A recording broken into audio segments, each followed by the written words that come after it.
নমস্কার বন্ধুরা, মনিফুড চ্যানেলে আপনাদের সবাইকে স্বাগত জানাই। কেমন আছেন সবাই? আশা করি খুব ভালো আছেন। আজকে আমি আরও একটি নতুন রেসিপি নিয়ে চলে এসেছি, সেটা হলো ভেজ মাঞ্চুরিয়ান।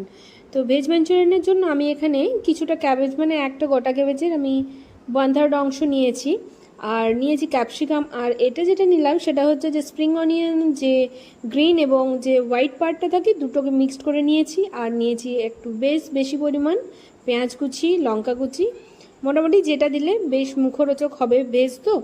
আর ওপরে একটু লবণ দিয়ে দিচ্ছি পরিমাণ মতন, অল্প 1 পিঞ্চের মতন হলুদ দিচ্ছি সয়া সস 2 ছিপির মতন, মানে যে ঢাকনাটা থাকে সেই ঢাকনাতে 2 ঢাকনা।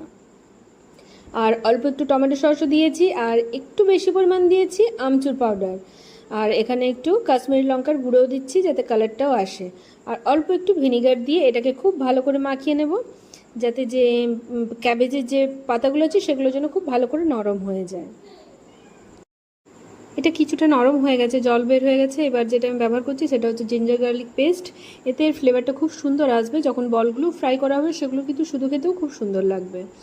আর এবার আমি 2 থেকে 2.5 চামচের মতন ময়দা ব্যবহার করছি, আর ব্যবহার করছি কর্নফ্লাওয়ার। এগুলো কিন্তু নিজের পরিমাণ মতন দেবেন, কারণ ক্যাবেজ এবং পেঁয়াজ থেকে জল তো অবশ্যই বেরোবে। তো সেটা যতক্ষণ না আমার বেশ ভালো করে মাখাটা হচ্ছে মিক্সচারটা, ততক্ষণ না পর্যন্ত ওগুলো কিন্তু পরিমাণ মতন দিয়ে এটাকে রেডি করতে হবে। এটাকে সুন্দর করে আমি মেখে নিয়েছি। এবার হাতের মধ্যে তেল বুলিয়ে নিয়ে যাতে না চিটে যায় সেই কারণে আমি তেল লাগিয়েছি।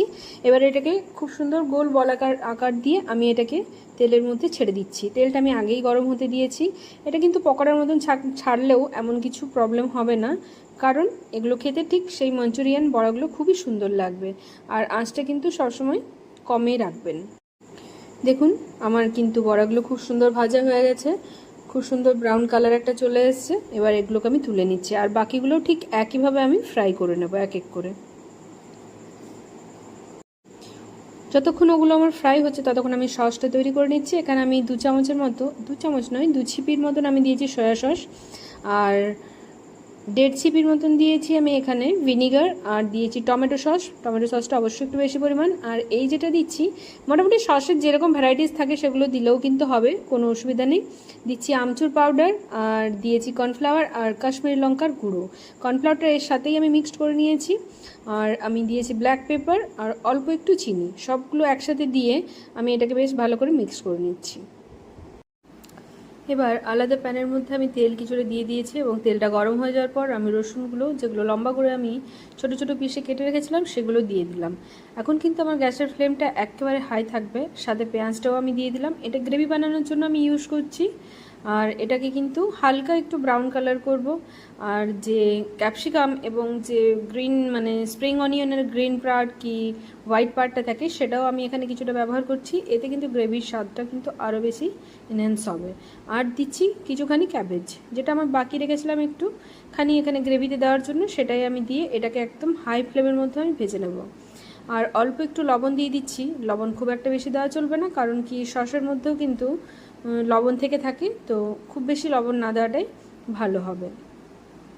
এবার আমি এটা একটু সটে করে নেওয়ার পরই আমি যে সসটা তৈরি করে রেখেছিলাম সেটা দিয়ে দিলাম। আর কর্নফ্লাওয়ার এক্সট্রা করে লাগবে না, কারণ আমি সসটার সাথেই কিন্তু কর্নফ্লাওয়ারটা অ্যাড করে দিয়েছিলাম। এতে কিন্তু এটার যে থিকনেসটা সেটা কিন্তু একদম ঠিক থাকবে। আর এটাকে একটু ভালো করে আমি ফুটিয়ে নিচ্ছি।